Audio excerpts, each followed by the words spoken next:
Section 7.4 is partial fractions, and the idea behind it is writing a rational expression as the sum of two simpler rational expressions.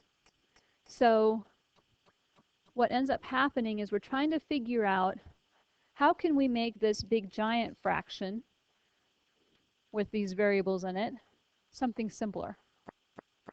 Okay, so the first step is going to be just to ask, are these two, both sides of this equation, equivalent? And so when we look at a problem like this, we ask ourselves, well, what would we normally do if we were given something like 7/15? Does that equal 2/3 plus a negative 1/5? So we're trying to check something like that. Okay?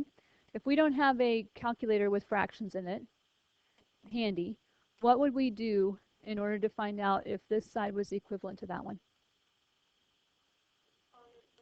Common denominator. Okay, so we want to see what a common denominator would be, and that would be 15, right? So 3 has to be multiplied by 5, but if I multiply the bottom by 5, I have to multiply the top by 5. Same thing with the 5, multiplied by 3/3, right? So does 10/15 minus 3/15 equal 7/15? Yes. Okay. Same idea falls from this. Okay. If I want to make sure that these two are equivalent to this, the sum of these, I would multiply this one by what? So x plus 2 over x plus 2. And I would multiply this one by, yep. All right, so I would have a 2x plus 4 and a negative x plus 3, right? And they'd all be over this common denominator. If I FOIL this out, I get x squared minus, or plus 2x minus 3x, so minus x. And last times last, minus 6, right? Over a common denominator, we simplify. 2x minus x is plain old x. 4 plus 3.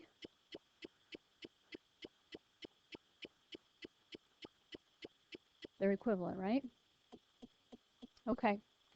So that's not going to be what you'll have to do throughout the assignment, but it kind of helps us lead into what you do have to do. Okay? So the idea behind this is if we want to get two partial fractions that are equivalent to this one, we need to have our common denominator, right? We're going to split them up into two separate fractions. So let's look at the first example here, or the next example. We want to write the partial fraction form if we decompose x plus 8 over x squared plus 6x plus 8. But we're not going to solve it out. Okay, all we want to do is write these up. Okay? So the steps, I didn't give you a lot of space to write the steps. So if you want to write these on the back, the first part is to always factor the denominator.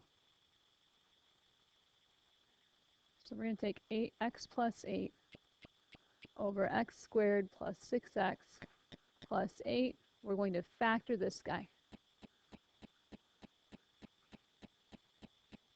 Then once you factor the denominator, you're going to write the problem with constants over the factors. Okay? If you have a repeat, you have to include the lesser powers. So if it was x squared as one of your factors in the denominator, we would need to include x and x squared. If my denominator factored into x minus 2 quantity squared, we need to have an x minus 2 and an x minus 2 quantity squared. We have to compensate for each of them. And then the second part says that if it's got a quadratic denominator, then you have to have a linear numerator, ax plus b type of thing. Okay? If our denominator is a quadratic, x squared minus or plus 5, then we need to have a numerator that's linear. So our first question is, what does x squared plus 6x plus 8 factor into? 2 and 4. So x plus 2, x plus 4. So we rewrite this as some number over x plus 2 plus another number over x plus 4. And we're done, because they told us not to solve this problem. Does that make sense? Okay. This splits up into this for our denominators. And then we just write a constant over the first plus a different constant over the second. And eventually we'll learn to solve those. Okay, what questions do you have on this one? Okay, we're good. All right, next one. Oh, absolutely, I'm sorry. Too fast. Okay.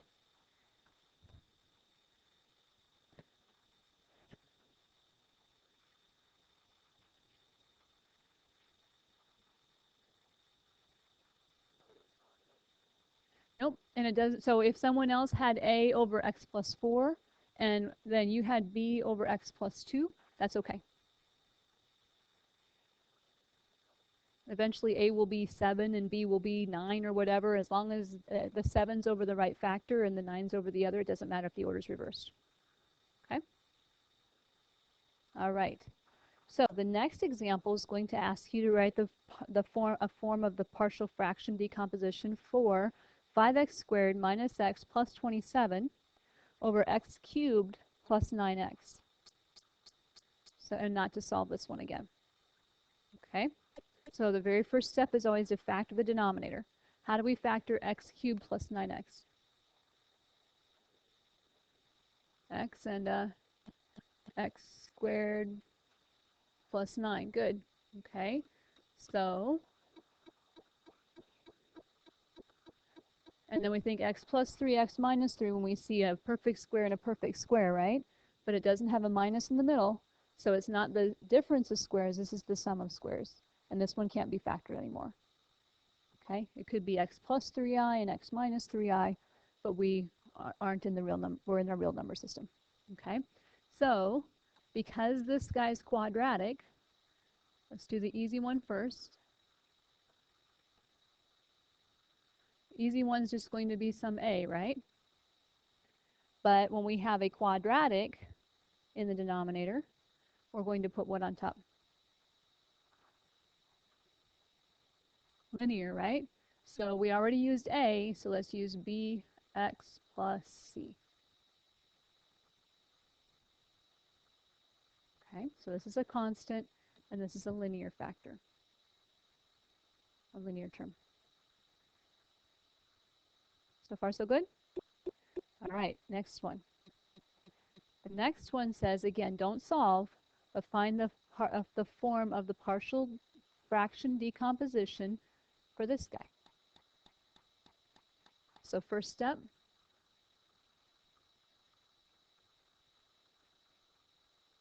how's that denominator going to factor?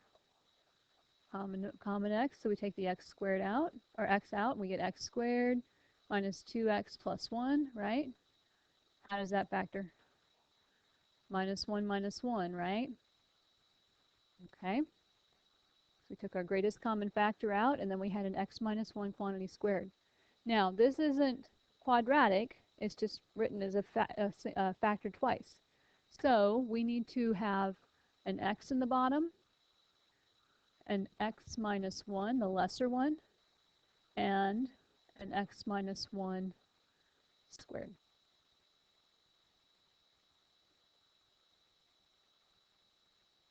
And since they're not linear, not quadratic, we don't need linear, we just need a constant, and a constant. Because this is really, it times itself, x minus 1 times itself.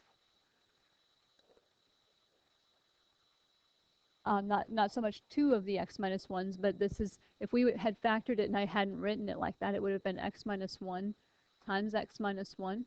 So x squared minus x gets us negative 2x, and then a negative 1 and a negative 1 gets us a positive 1. So because we have our original three factors, right? X, x minus 1, x minus 1.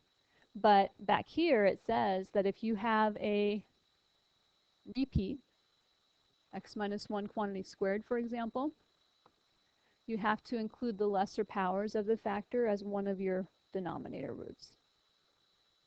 Okay? So we did in order to compensate for all of them, we said, oops, keep going the wrong way.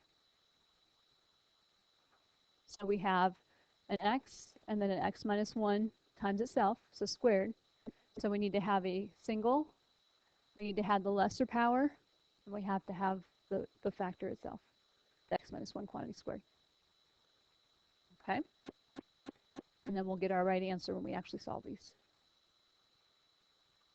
So far, so good? Do I need to explain that in a better way or a different way? Okay? All right, here we go. So now we actually want to write the whole partial decomposition. So the same few steps that we had before are going to be there, but you may want to add these to the very bottom. Once we have them written out like we have been, then we need to simplify. We're going to multiply by the least common denominator, or the least common, the least common denominator, LCD. Then solve for constants by picking easy numbers for x, and then rewrite the decomposition. And it looks bad, but it's not too bad. All right, so this was the second example again, right? So when we said that x plus 8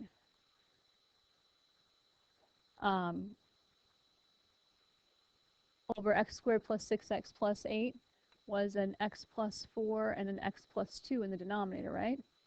So we had a over the x plus 4 and b over the x plus 2.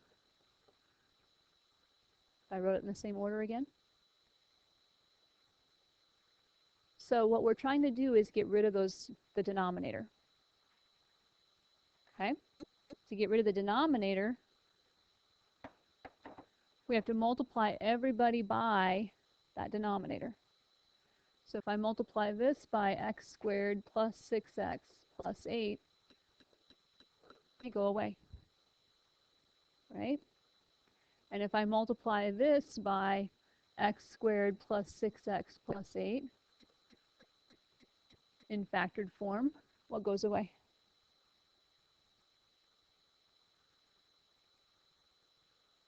X plus 4, right? And if I multiply this by our common denominator in factored form, what goes away? X plus 2 is gone, right?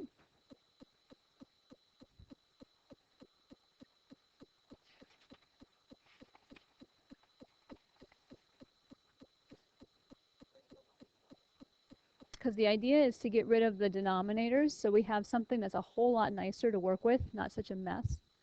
And you don't have to, once you get the hang of it, you won't have to write the whole process out again. I'll show you what it looks like. So when we multiply by the denominator, we get a simple x plus 8 on the left side, which is a whole lot easier to deal with than that. Okay? If I multiply this by the denominator, I just get a times x plus 2. And if I multiply that by the common denominator, I get b times x plus 4. I think all of us would rather deal with a problem that looked like that than one that looks like this, right?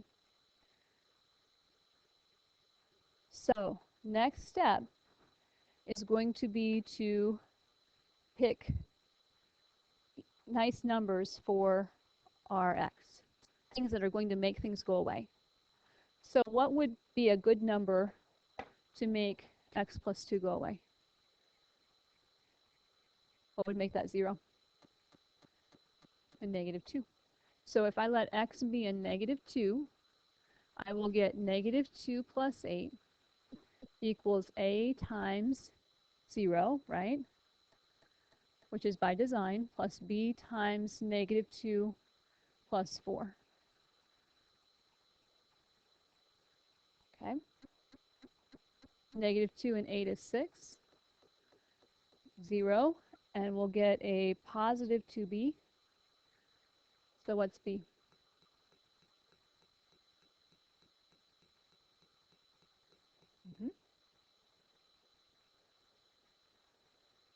Now we need to pick another good number for x. What's going to make this go away? -4.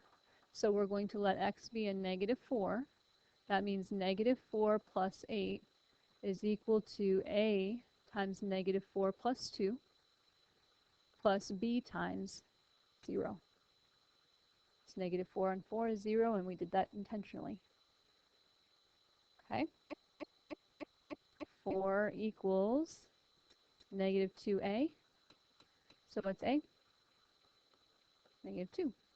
So our last step is just to write our partial fraction decomposition. X plus 8 over x squared plus 6x plus 8 is good old -2 over this x plus 4 plus a 3 over the x plus 2.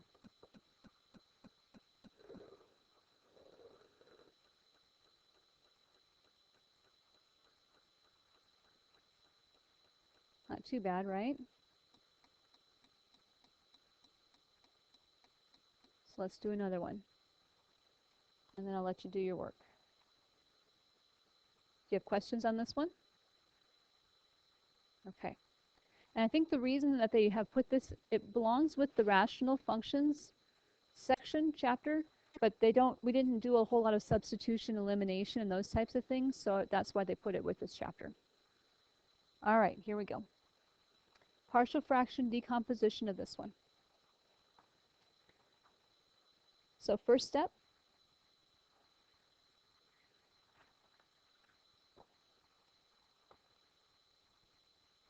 what do we need to do first? After the bottom. So we'll have an x and an x, factors of 6 that add to 5. 3 and 2, right? Plus 3 plus 2. All right, so this is going to be, these are all linear, so we just say a over x plus 3, b over x plus 2. Or vice versa. Doesn't matter if you have a over x plus 2 and b over x plus 3. Okay? Now, what are we going to do? What ends up happening? What's the net result? If we multiply by the denominator, we just get x, right? Okay, multiplying everybody by the denominator, we get x. If we multiply by the denominator, we end up getting an x plus 2 with this guy, right? So we'll have an a times x plus 2 and a b times x plus 3, right? So what ends up happening if we multiply by our denominator is the denominator goes away on the left side, and this one gets multiplied by the denominator of the second term, and this one gets multiplied by the denominator of the first term. Make sense? Not quite? I can do it the other way. Let me write it out the long way. Okay? We had x over x squared plus 5x plus 6. And it's a over x plus 3 and b over x plus 2. So I'm going to multiply everybody by x squared plus 5x plus 6.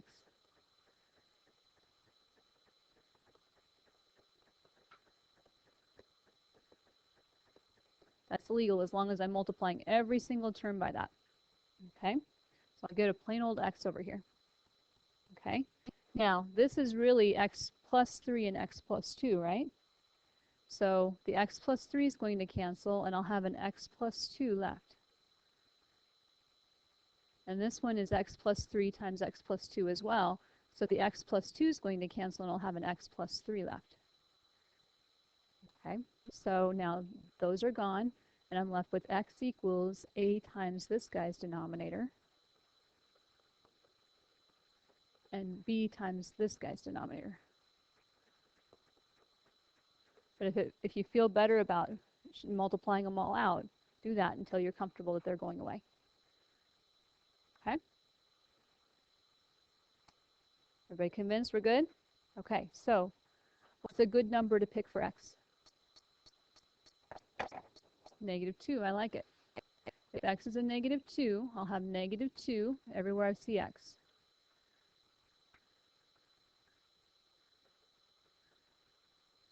So -2 equals b, 1b.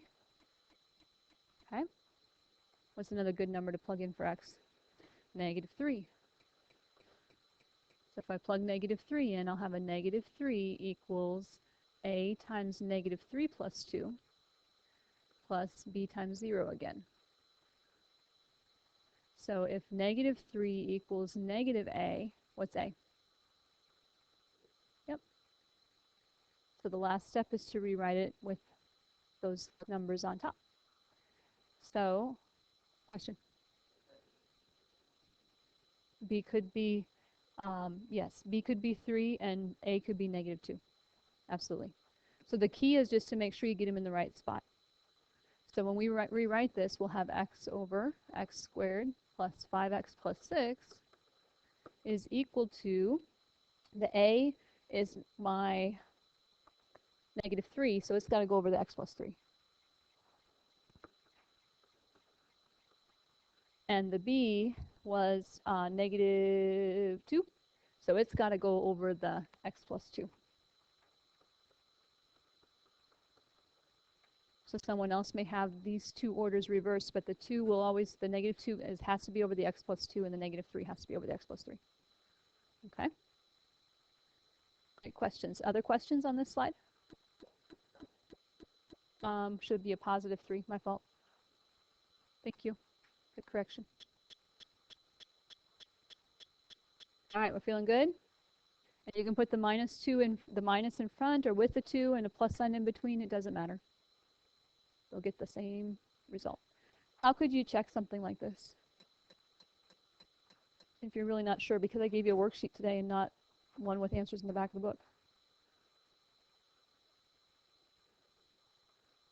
I don't think I'll post them. Mm-hmm. Yep, yep, you bet.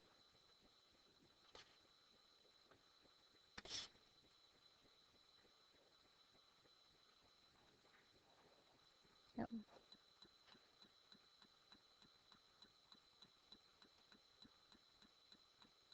There we go. Mm-hmm. All right, so the question was, how could we check ourselves? What if we went to, sorry, let me find the right place. Uh-huh. Sorry. Okay. What if we went to Desmos? Okay. So we said, let me find my sheet here. Uh-huh. Yeah, absolutely.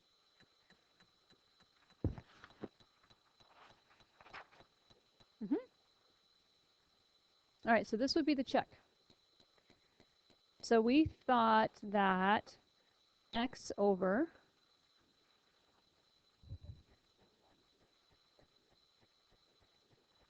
it goes right, yep. Yep. Okay, so x over, we have an x over, where was it at? X squared plus 5x plus 6.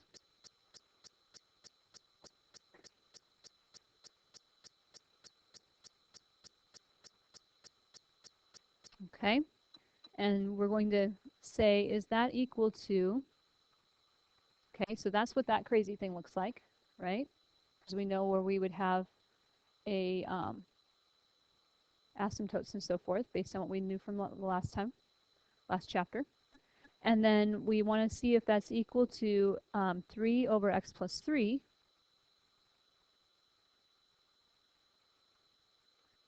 plus a -2 over x plus 2.